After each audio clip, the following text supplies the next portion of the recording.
past recordings, I want to talk about this final paper and encourage you to do your best with it. It's not an afterthought. It's not a last-minute piece. I want people to have invested something in it because I can't think of a worthier topic for your writing, especially at this stage when we're pulling together in cumulative fashion all of the work that you've done for the class, really to demonstrate and showcase in your writing. I start with FISA's paper just because it's at hand and because it demonstrates a question I asked my students during a campus class. Like a lot of my students, she's done the personal interview. It's the preferred option for the assignment, nothing surprising there. But she starts with 2 questions and gets us going into her paper. Let's take a look at how she begins. December 24th is Christmas Eve, and most people are at home preparing for the big day, or they're already celebrating it. What would you do if you were at work that day, and while leaving in the evening you saw a woman and her 2 children sitting in the cold and looking sad? Would you just ignore them and head home, or would you try to make conversation to find out why she was there on such a cold day? Well, the answer, of course, is that there is someone who did see that, and that's what FISA writes about. She says it was a cold December day when Dave Haley, a coworker and executive assistant to the director of Ramsey County, helped that family. They had been homeless and had tried getting into a shelter, but all the shelters were full, and so she decided to go sit at the welfare building, hoping that someone would see and help them. Dave was on his way out and could not believe his eyes when he saw them sitting in a corner. He went straight to her and asked her what she was doing there at that time with 2 young children. She explained her situation, and Dave, being Dave, called social services, explained the situation, and told them that he would pay for them to stay in a hotel until after the holidays. That's just one of the many good deeds that he's done to help others. FISA's whole first page is just the story of Dave during Christmas Eve, and demonstrating one activity about who this person is. It is just one activity, but it is also Dave. You can point out a little deductive argument that's hidden in FISA's paper. It's not hidden at all. Dave being Dave, Dave does what he does because Dave is who he is, and that's the key to understanding Dave. So this is a deductive piece that helps us understand what FISA is writing about when she goes to interview Dave. I just use this first page of the paper. Remember, when I'm showing papers in class, as I've said in a previous video, I'm showing them with the permission of the student. Never actually use this wording, this setup for the paper. Try to understand the gist of the papers that I show you for reasons of your own, really, because you're writing your own paper. Don't take liberties with the fact that I have these very generous students who allow me to use their paper to demonstrate to other students, because that's not what we're trying to encourage. So here's Dave Haley, someone that we should know. You notice too that FISA, toward the end of the document, has the fact that this was an interview that she performed. Remember, these are sources just like anybody else, and you're acknowledging them as sources. It shows that you've done the work of the interview, and this is the person that you interviewed. It shows that nobody else interviewed them. It isn't anyone like Colbert or someone whom other people might know, that you've done the legwork in this particular case. And it's a good habit to get into since we're citing all our sources for our papers. And that's true for any sources that we do cite. So okay, getting back to the business of papers now, after all those disclaimers. FISA's paper I thought was very powerful, which is why I show it for this example. When I show it in class, I asked a couple of specific questions from my students, and so I'll ask them here now. Have you heard about Dave, I'll say? Have you heard about Dave Haley? Even showing them FISA's paper. It's funny because my students will know the intimate details about, say, Ben Affleck, or his marriage or divorce from Jennifer Garner, his treatment of their nanny. They'll know the most intimate detail of the celebrity that they'll never meet in their life. Sometimes my students will. They'll know the celebrity, the details, all of the little minutiae. And yet, sometimes if you ask them about people who are in their midst, they might not know their neighbor. They might not know the people who are around them, who actually kind of keep things going. So I always like to highlight the fact that there are those people in life who may not get that much attention, but really should have a spotlight thrown on them, and the spotlight in this case is your writing. Can you think of a worthier subject, especially when some of the examples of virtue are hardly virtuous at all? They're ones that are thrown at us with not much to them. You can find better, and frankly, you can do better. You probably have already. So I'll say to my students, why haven't you heard about Dave Haley? Why is it that we don't hear about the Dave Haleys of the world, the people who do the work of life, who keep the things going, who actually give a darn when they see someone with 2 children who not only is not enjoying the holiday, but is going to have trouble not dying of exposure because of the holiday? Those are worthy questions, and really I can't think of a better use for your writing, or really anyone's writing, because it's such a powerful genre, biography is, of recording a life that's been worthy of living. Gotten out of the habit of it as a culture. Sometimes people will take an interest in biography. I have a ongoing interest in it because of both my studies and just personally I've seen its power. These aren't cheesy stories. Sometimes they're made fun of. I think that's sad because oftentimes they're worthy of our time and really should be examined. And so I'll fill the class when I'm looking at papers. Really, I'll talk about populating the class with different papers that show lives worthy of our study. Here's one. I'll talk about Feist's paper. Let's take a look at Albert's paper on his grandfather. I'll show you a couple of neat things about what he does. He talks about how his grandpa inspired me. He says, when I hear the term first generation American, they really think nothing of it. Yet to the immigrants who've had a child born on American soil, it's a very big deal. Anyway, Albert says, that is how it was for my grandfather and his parents. He was first generation Mexican American born on American soil. He lived a long and interesting life, a life that's inspired me and shown me that if you want something, you have to work for it. In regards to getting a promotion or getting a great grade on a college paper, his life also has shown me that no matter if you've hit rock bottom, you can always get a second chance. You know, what's interesting is he does have some cliched, deductive arguments here, but they're made less cliched. They're made more specific once we dive into the life that he's actually studying. So you get a statement of principle or even a rallying cry, a rah-rah statement about how to live your life. Such things, when they're actually put into action, show the truth of how people live, I think. Here's Albert Vasquez. My grandfather, Albert Vasquez, was born in St. Paul, Minnesota as a first-generation American. His childhood was extremely rough, according to my mother. His dad died when he was 12, and his mother had to work just to support him and his sister, so he was alone most of the time. Point out this, too. He's interviewing his mom in order to get the paper. I want people to notice such things because, of course, his grandfather's no longer with us. How do you get information about people whom you might have met but aren't available for interviews? And, of course, the answer is that you interview people who are around that person. The mother has enough information to tell Albert so that he understands who his grandfather was, and that's worthy of our time. Albert connects to this. He says, this almost mirrors what I had when I was growing up.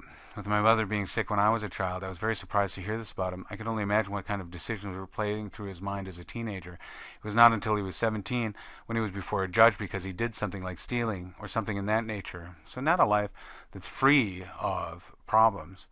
He had the choice either to go off to fight in the war or to go to jail. He chose to fight for the United States of America instead of going off to jail.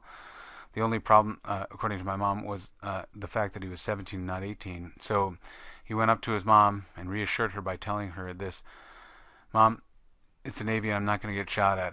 I'm on a ship. And so she bought it and he was off. Now, of course, there's a quotation error, and I'm reading through some of the other errors because I'm just trying to get through and take a look at Albert's discussion of his grandfather.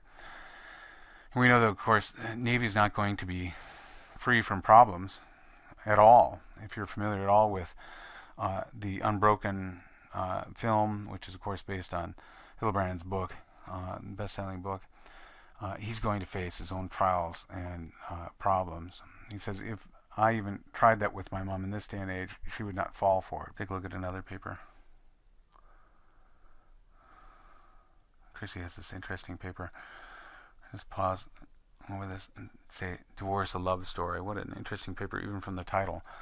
A story of someone who lived through a divorce, but it's a love story. And here's the point where I ask students, does everyone get the attention even for the things that they've struggled through that are totally unexpected? And naturally the answer is no.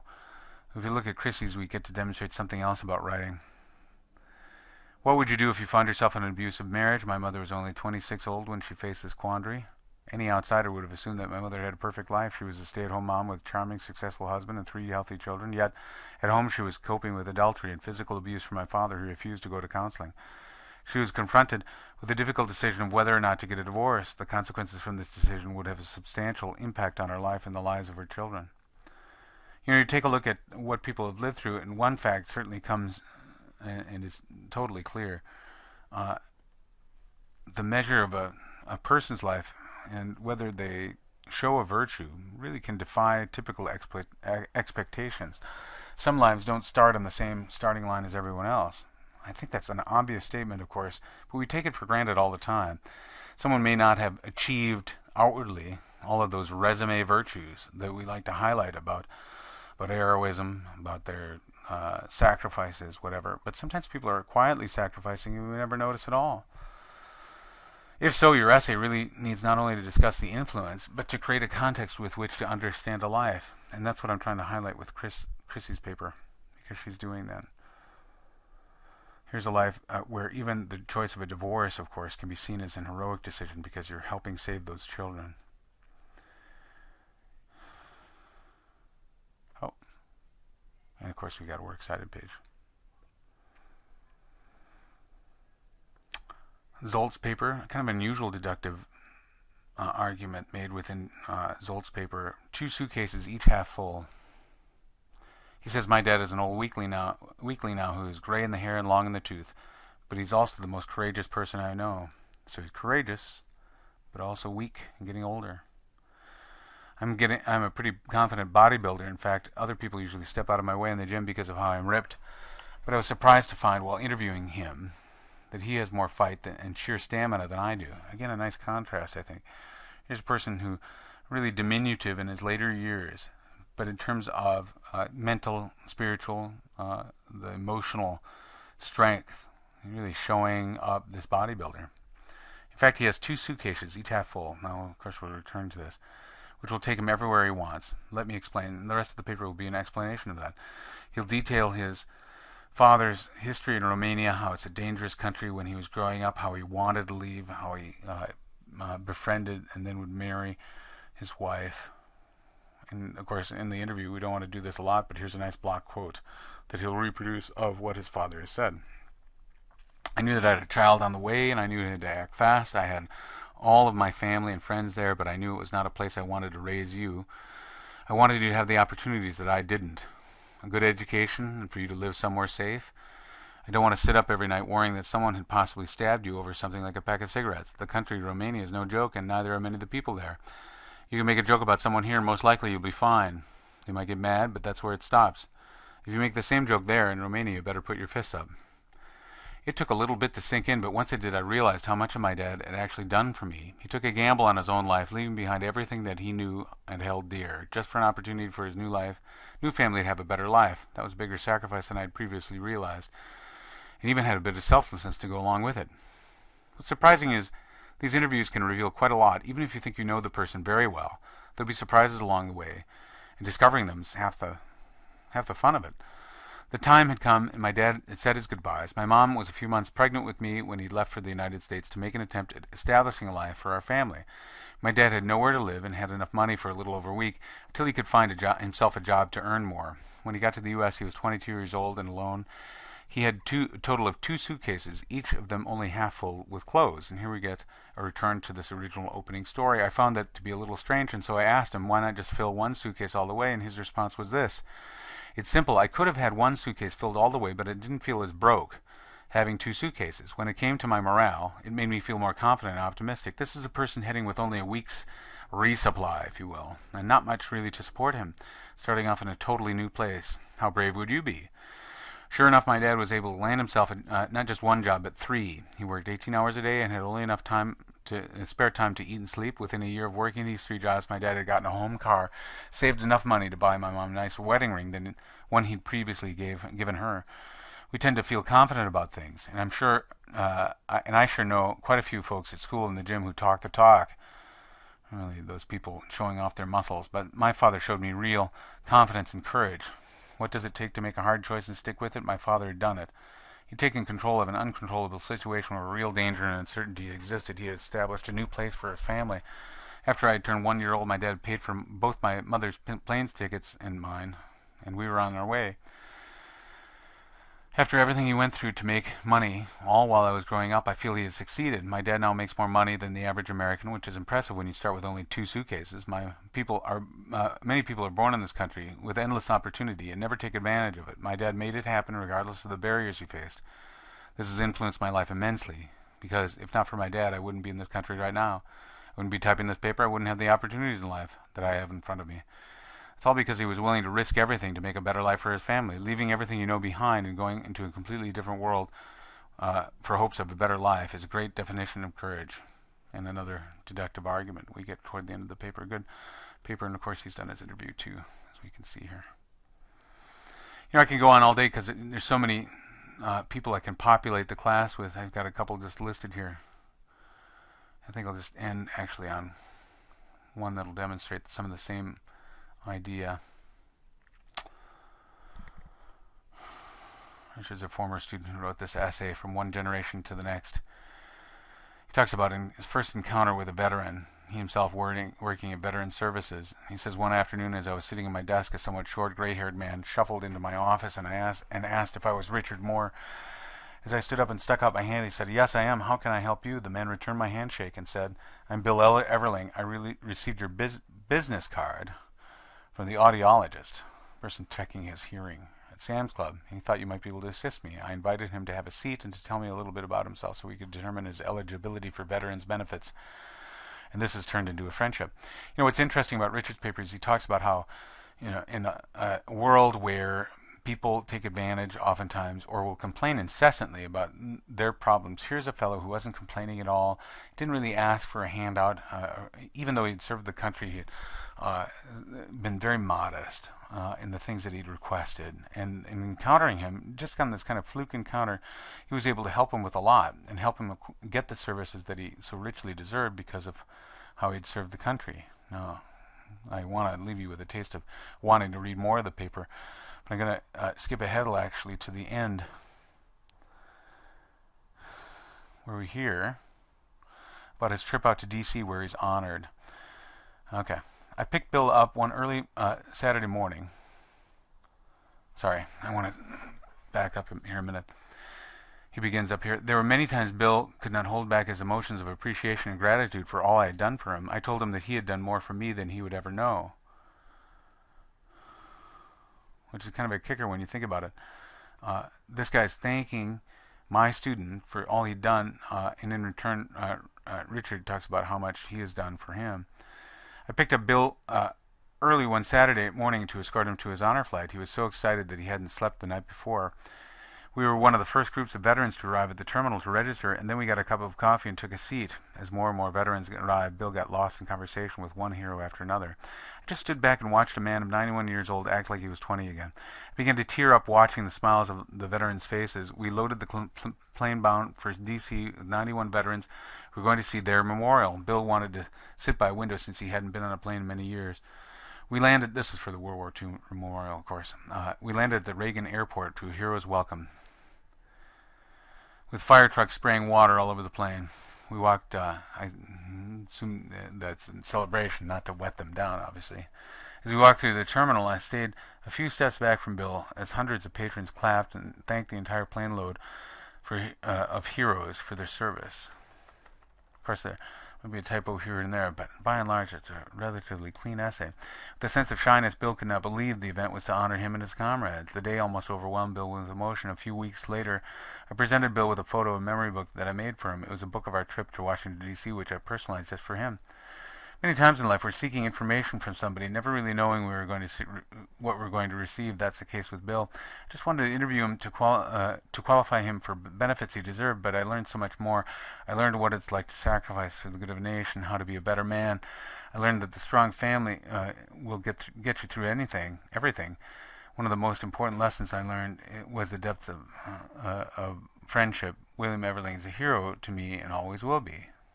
In contrast, Bill thinks just the opposite. I am his hero.